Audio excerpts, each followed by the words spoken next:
తిరుపతి లడ్డు వ్యవహారంలో హెరిటేజ్ని తీసుకొచ్చారు వైసీపీ వాళ్ళు. తర్వాత ఇందాపూర్ డైరీనేమో శాసనసభలో చర్చించాలంటే శాసన మండలిలో వాయిదా తీర్మానాలు వేస్తూ ఉన్నారు అధికార పక్షం. దీన్ని ఎలా చూస్తారండి? మొదట హెరిటేజ్ సంస్థని వైసీపీ వాళ్ళు తీసుకురావటం కాదు, వాళ్ళ హెరిటేజ్ను వాళ్ళే తీసుకొచ్చి బయట పెట్టుకునే పరిస్థితి టీడీపీ వాళ్ళ నాయకుడు గౌరవ ముఖ్యమంత్రి వర్యులు చంద్రబాబు నాయుడు గారు తెచ్చుకున్నారు. తిరుపతి లడ్డు వ్యవహారాన్ని ఎటువంటి ప్రూఫ్లు లేకుండా అసత్య ప్రచారం చేసింది కూటమి.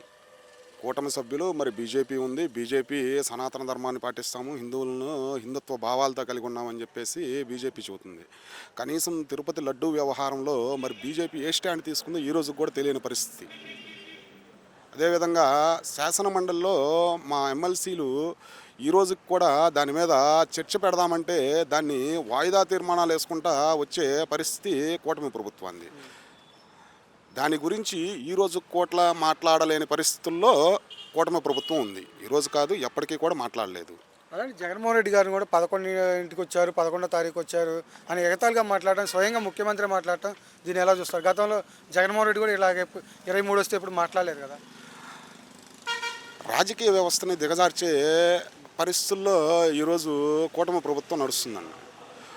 కనీసం ప్రతిపక్ష హోదా కూడా కల్పించకుండా జగన్మోహన్ రెడ్డి గారిని స్వయంగా ముఖ్యమంత్రి ఈ విధంగా మాట్లాడటం నిజంగా దుర్మార్గం. గతంలో పవన్ కళ్యాణ్ గారు కూడా ఒక మాట అన్నారు, నీ ప్రతిపక్ష హోదా పోవాలంటే జపాన్లోనో ఎక్కడో ఒక 40% ఉంటే అక్కడ ప్రతిపక్ష హోదా ఇస్తారు, ఇక్కడ 11 సీట్లు వచ్చిన వాళ్ళకి ఎవరు అని ఒక వ్యంగ్యంగా మాట్లాడడం జరిగింది. దీన్ని ఎలా చూస్తారు? వ్యంగ్యంగా మాట్లాడదలుచుకుంటే మాకు కూడా చాలా ఉన్నాయండి. అదే పవన్ కళ్యాణ్ గారి గురించి కానీ, చంద్రబాబు నాయుడు గారి గురించి కానీ, లోకేష్ గారి గురించి కానీ వ్యంగ్యంగా మాట్లాడే ఉద్దేశాలు మాకు లేవు.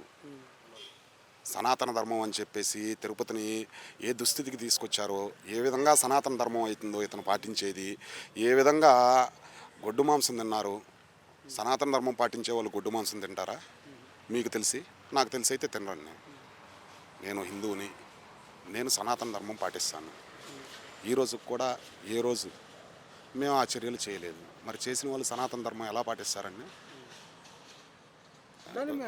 ఆయనేమో ఎవరైతే నాగబాబు గారు ఉన్నారో, నాగబాబు గారు కూడా అంబటి రాంబాబు గారిని హేళన చేస్తూ మాట్లాడటం, దీన్ని ఎలా చూస్తారు? అంటే నువ్వు పర్సనల్గా తిడితే మేము ఊరుకుంటామా అని అందుకే నీ ఇంటి మీద దాడులు చేశారు, దీన్ని కులాన్ని ఆపాదిస్తావా అనేది స్వయంగా నాగబాబు గారు కూడా అన్నారు. ఇక్కడ కులాన్ని తీసుకొచ్చింది మనం కాదన్నాయి. మొదటి నుంచి కూడా వాళ్ళ నాయకుడు పవన్ కళ్యాణ్ గారు మొదటి నుంచి కూడా కులాన్ని తీసుకొచ్చి కుల రాజకీయాలు చేసింది వాళ్ళే. ఏ రోజు కూడా మా నాయకుడు కులం వద్దు, మతం వద్దు, పార్టీని ఏది చూడమని చెప్పేసి సంక్షేమ పథకాల దగ్గర నుంచి ప్రతి ఒక్కటి తీసుకొచ్చి ఇచ్చిన నాయకుడు మా నాయకుడు జగన్మోహన్ రెడ్డి గారు. అదేవిధంగా వాళ్ళ నాయకుడు ఈ రోజుకి కూడా మన కులం వాళ్ళైనా మనకు ఓటేస్తే అనే మాట ప్రతి సభలో కూడా మాట్లాడారు. ఏ రోజైనా కుల భావన, కులాన్ని తీసుకొచ్చి మాట్లాడింది కేవలం ఆ కూటమి ప్రభుత్వం మినహాయించి మేము ఏ రోజు మాట్లాడలేదు. కులాన్ని ఏ రోజు తీసుకురాము కూడా.